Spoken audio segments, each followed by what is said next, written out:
Russia may be preparing the groundwork for another Donbas-style conflict, and this time the focus is not eastern Ukraine, but the tiny separatist region of Transnistria inside Moldova. Over the last several days, major geopolitical tensions have intensified after Vladimir Putin signed a decree dramatically simplifying the process for residents of Transnistria to obtain Russian citizenship. While this move may appear administrative on the surface, many analysts across Europe immediately recognized a familiar pattern. It is the same strategy Russia previously used in Crimea, South Ossetia, Abkhazia, and the Donbas before military escalation followed. Today, Transnistria is once again becoming one of the most dangerous flashpoints in Eastern Europe. For decades, Transnistria has existed as a frozen conflict zone along Moldova's eastern border with Ukraine. Officially, the region is internationally recognized as part of Moldova, but in reality, it has operated as a Russian-backed separatist enclave ever since a brief war in the early 1990s following the collapse of the Soviet Union. Roughly 470,000 people live in the region, and more than 200,000 already hold Russian passports. Now, Moscow wants to make obtaining Russian citizenship even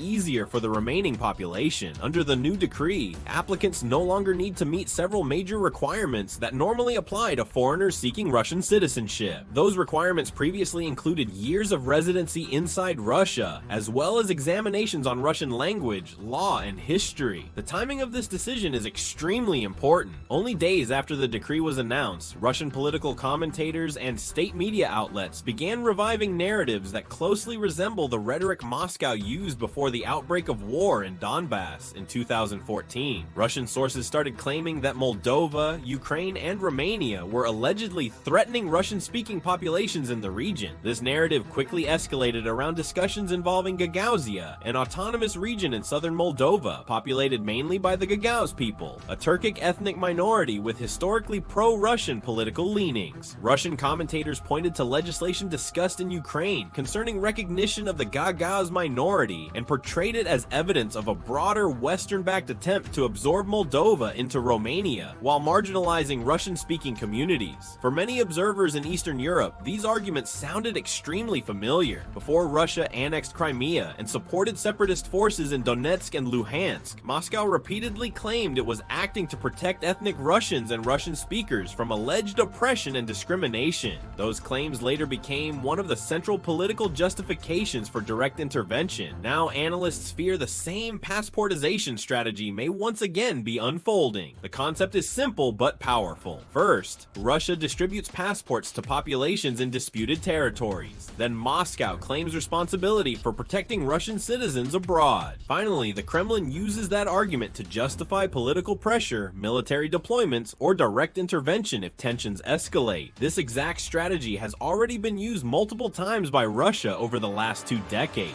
In Georgia, Russia distributed passports in South Ossetia and Abkhazia before eventually intervening militarily in 2008. In Ukraine, Russia accelerated passport distribution in Donbas years before launching its full-scale invasion in 2022. And now many fear Transnistria could become the next chapter in that playbook. The concern is amplified by recent Russian legislation authorizing the use of military force to protect Russian citizens abroad. Combined with the rapid expansion of Russian citizenship in Transnistria, this has triggered growing alarm across Moldova and neighboring European states. However, despite the increasingly aggressive rhetoric, Russia currently faces major military and logistical limitations. Unlike Crimea in 2014, Transnistria is geographically isolated from Russia. The region is trapped between Moldova and Ukraine, with no direct land connection to Russian territory. Ever since the full-scale invasion of Ukraine began, Kyiv has significantly tightened border controls and security operations near the region. At the same time, Ukraine's successful naval operations in the Black Sea have severely weakened Russia's ability to project military power towards southern Ukraine and Moldova. Russia's long-term strategic goal has likely remained unchanged for years, establishing a land corridor stretching from occupied southern Ukraine all the way to Transnistria. Such a corridor would fundamentally alter the balance of power in the Black Sea region and place enormous pressure on Moldova.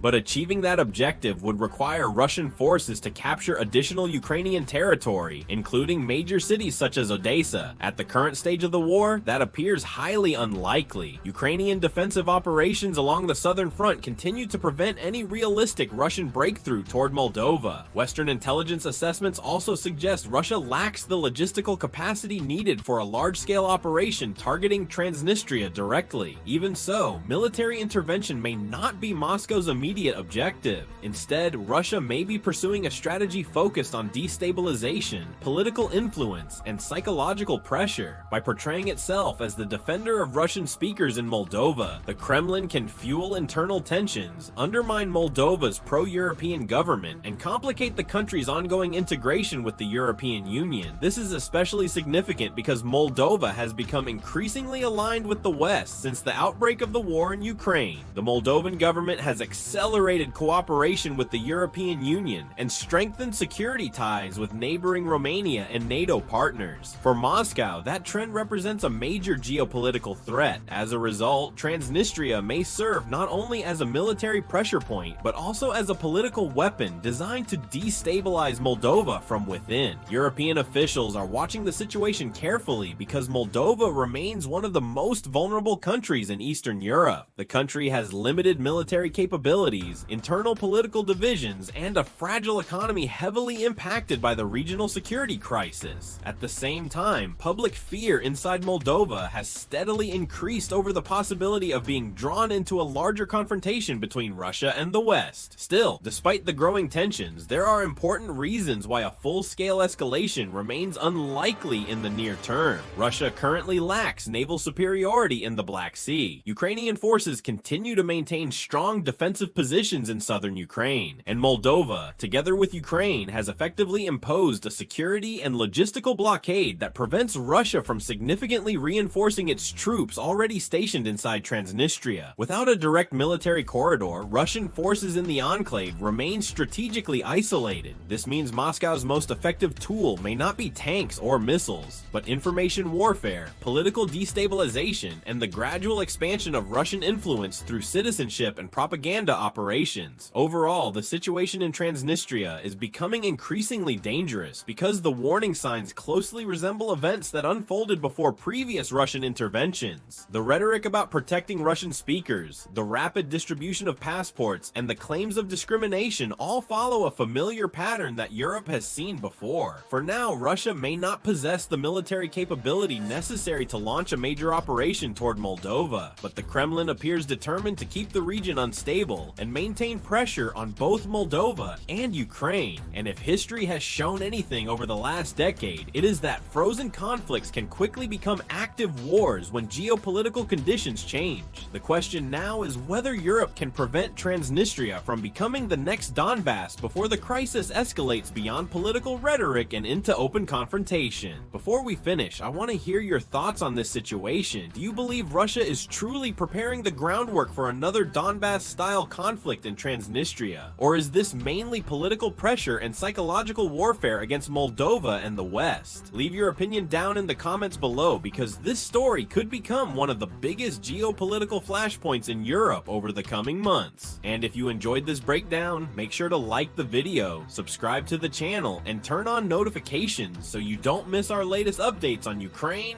Russia, NATO, and major global conflicts as they happen. Thanks for watching, and we'll see you in the next report.